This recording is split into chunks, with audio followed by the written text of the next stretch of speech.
Hey! Welcome back to my channel. My name is Anna, and on this channel I teach cake artists, cake decorators, bakers, hobby cake makers how to work with wafer paper. Wafer paper is an edible material. You can see it looks like a regular printer paper, but it's actually edible, gluten-free, sugar-free, and vegan-friendly because it's made out of potato starch, oil, and water.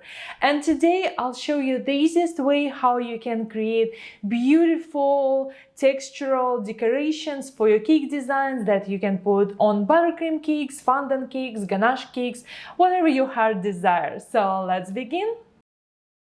This idea for stenciling wafer paper comes from Mira on Instagram. As you can see, she's the original creator of this technique for stenciling wafer paper, but I'll show you my way. I've been playing around and experimenting with this technique, and I found that for me, candy melts or melted compound chocolate works the best with wafer paper. I'm using regular wafer paper, which is 0.27 millimeters or 8 degree. You can buy on Amazon or any cake supply stores. And for my stencils, I just have two very basic, simple stencils from Amazon, and I'm going to use this. To start with this technique, I need to melt my compound chocolate. This is white meltables, and put it in my microwave and heat for 1 minute and 50% power. You can put it on the first setting or whatever works for you.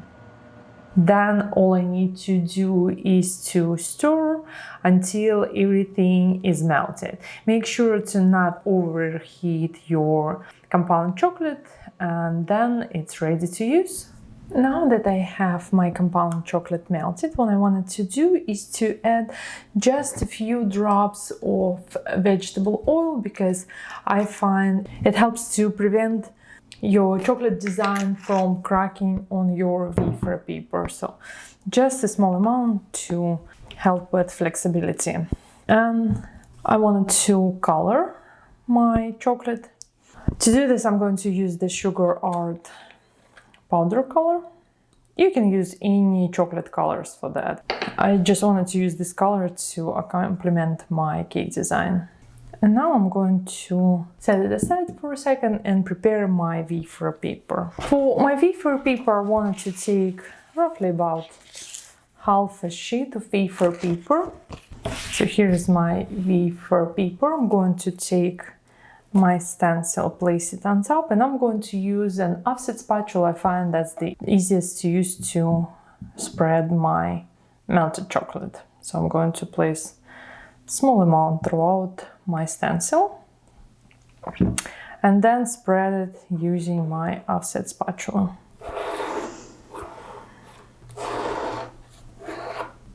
And I'm holding my stencil in place because I wanted to keep everything straight.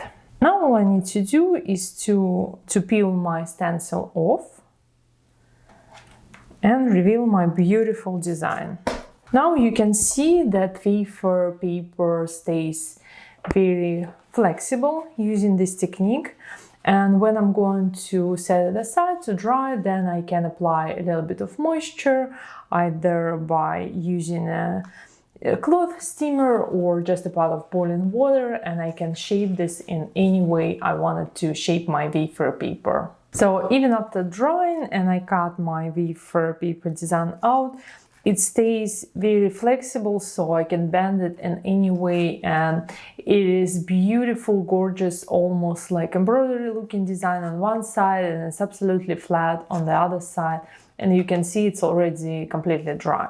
So now I can cut petals or shape it any way I wanted to assemble on my cake. Thank you so much for watching. I hope you like this tutorial.